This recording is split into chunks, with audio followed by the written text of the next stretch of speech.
Pensa num sujeito, olha a história, mostra a imagem dele. Esse cara chama-se Vâner. Vâner está em liberdade desde outubro passado. Portanto, outubro, novembro, dezembro, janeiro.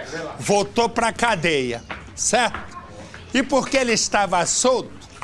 Porque a justiça brasileira, ele estava condenado a 13 anos de cadeia por violência sexual, entre outras coisas.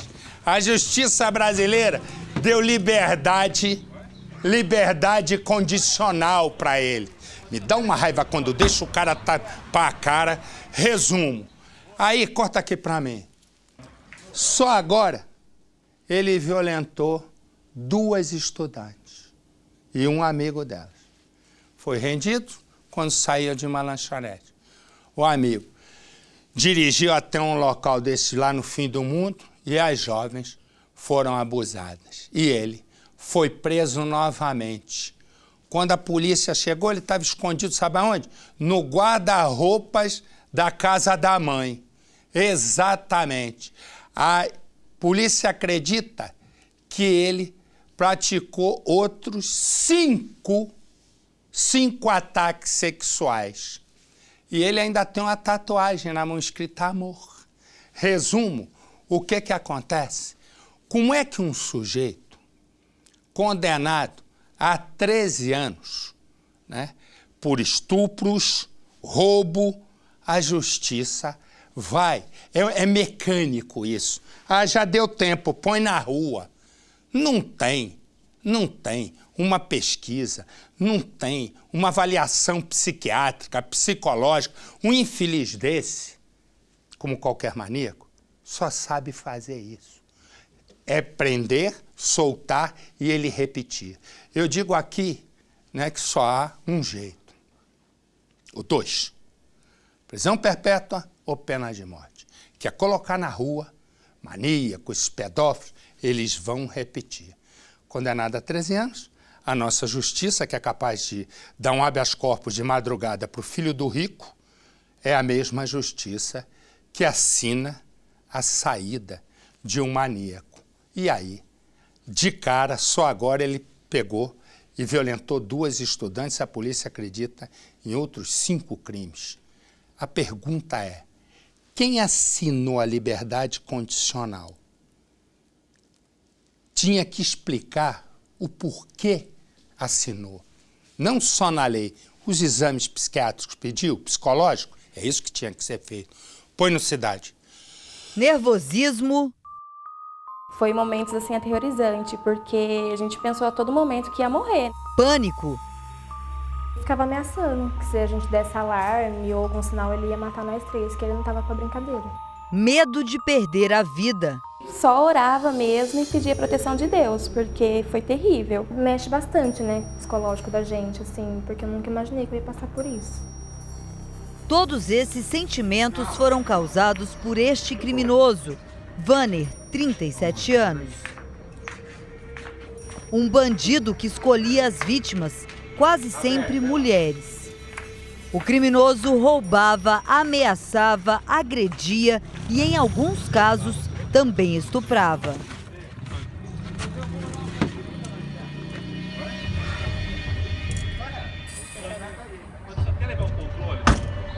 Foi o que aconteceu com essas amigas. Elas têm 21 e 22 anos. São estudantes e autônomas. Elas não estavam sozinhas quando se tornaram vítimas de Vâner. No caso específico dessas jovens, elas não estavam sozinhas. Havia também um amigo junto com elas. Os 3 tinham saído para comer um lanche no centro da cidade e depois resolveram voltar mais cedo para casa. Era uma sexta-feira, por volta de 11h30 da noite, mas no dia seguinte, uma das vítimas tinha um compromisso logo pela manhã. Os 3 caminhavam juntos aqui por essa calçada depois de terem saído da lanchonete para ir até o carro deste amigo que estava com elas e estava estacionado exatamente aqui. Quando os 3 chegaram bem perto do carro, perceberam a aproximação do criminoso, mas imaginavam naquele momento que fosse o guardador de carros que fica aqui na avenida. Apenas quando ele apontou a arma para uma delas, que os três perceberam que se tratava de um crime. Logo, o bandido obrigou os três a entrar no veículo e fez com que o amigo das jovens dirigisse o carro dele. A gente pegou o carro, a gente foi para entrar, ele levantou, ele estava sentado na beira, assim, na calçada, ele levantou e já veio com aquela cara de mal e já abordou minha amiga com uma arma na barriga dela. Foi onde a gente já viu que se tratava de assalto. Até que no momento, assim, eu pensei que ele só ia vir pegar dinheiro por ter olhado o carro. Aí ele apontou a arma na minha barriga, falando que ele não estava esperando a gente à toa, que ele fazia muito tempo que ele estava esperando a gente ali. E mandou eu entrar no carro sem dar alarme, senão ele matava nós três ali. Dentro do veículo, o criminoso comandava a situação sentado no banco de trás. Como ele já tinha colocado o amigo das mulheres dirigindo o veículo, ele dava as ordens, ditava as regras exatamente deste local. Ele colocou a arma no colo, uma das mulheres ficou ao lado dele e a outra no banco da frente. Ele que dizia para o motorista que era para virar para a direita, para a esquerda, e como ele conhecia muito bem a região, depois de sair da área central da cidade, ele exigiu que o motorista os levasse até uma área mais afastada, em um bairro onde ele já morou. E ele conhecia muito bem todas aquelas ruas.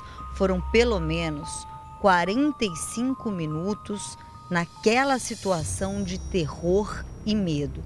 Em um dos momentos mais delicados que os três viveram, porque o amigo das vítimas tentava convencer o criminoso a libertá-los.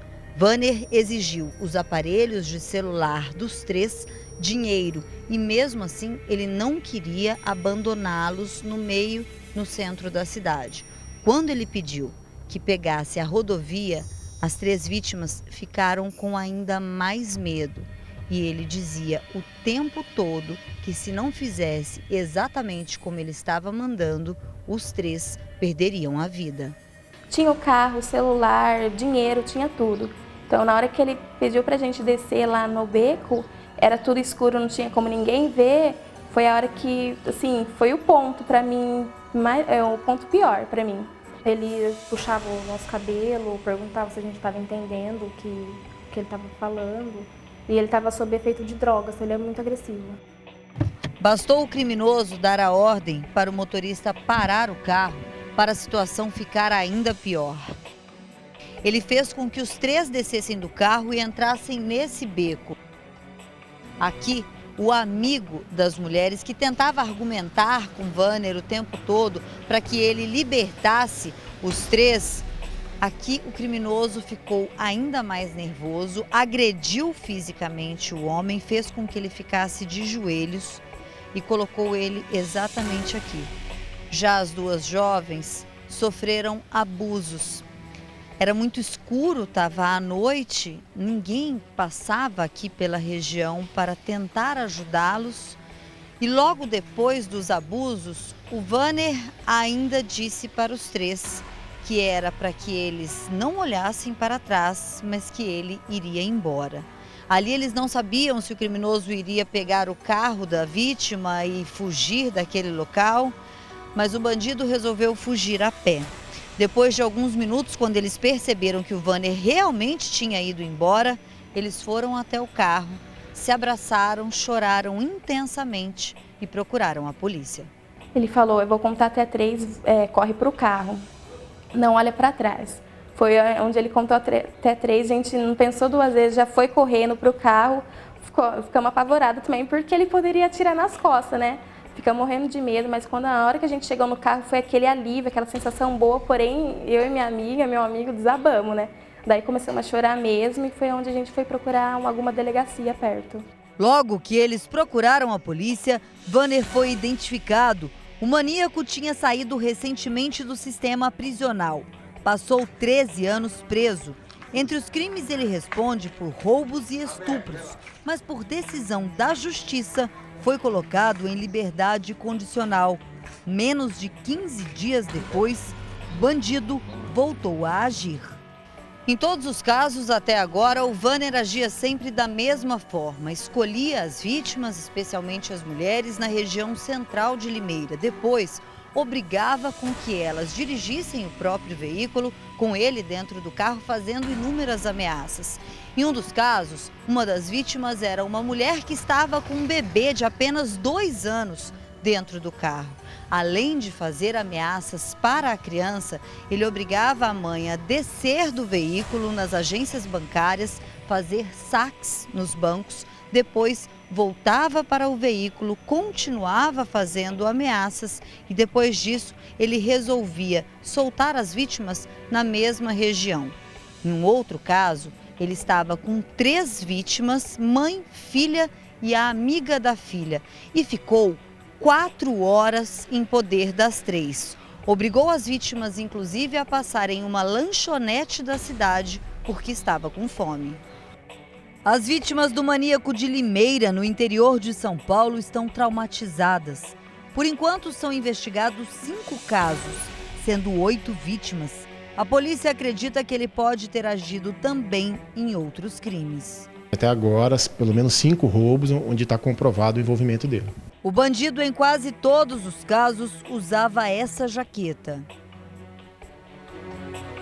O que também chamava a atenção das vítimas é uma tatuagem em uma das mãos, com uma palavra que dificilmente ele sabe o significado e ainda tentava esconder das mulheres. Estava com uma sacola cobrindo a mão que ele estava segurando o revólver, a arma, né? Então, assim, foi o que deu mais medo, né? Porque não dá pra saber se é de mentira ou de verdade. Só que como ele tava com a sacolinha, a gente pensou, ou ele vai matar a gente pra não deixar digital, né? Então ele colocou a sacolinha. Foi o que deu muito medo mesmo. A polícia pediu e a justiça autorizou a prisão de Vanner. Ele foi localizado na casa dos pais e tentou se esconder num local inusitado. No horário do cumprimento, ele percebeu a chegada dos policiais e tentou se esconder no guarda-roupa da sua mãe, mas foi localizado e detido. Enquanto a justiça vai definir quanto tempo agora o criminoso vai ficar atrás das grades, quem foi vítima dele sente uma mistura de alívio e medo que ele volte para as ruas e possa atacar novamente. Na hora que eu vi ele, que eu vi que realmente iria prender ele, foi um alívio, uma sensação muito boa em saber que ele não vai fazer mais nada com outras pessoas, outras meninas. Só que agora a justiça tem que deixá-lo preso, né? Exatamente. Agora a gente espera que seja feita, né, a justiça certa. Não deixar responder em liberdade, né? Porque sabe que pode, querendo ou não, ele pode apontar de novo. Não prender assim por um pouquinho e já deixar uma pessoa dessa na rua.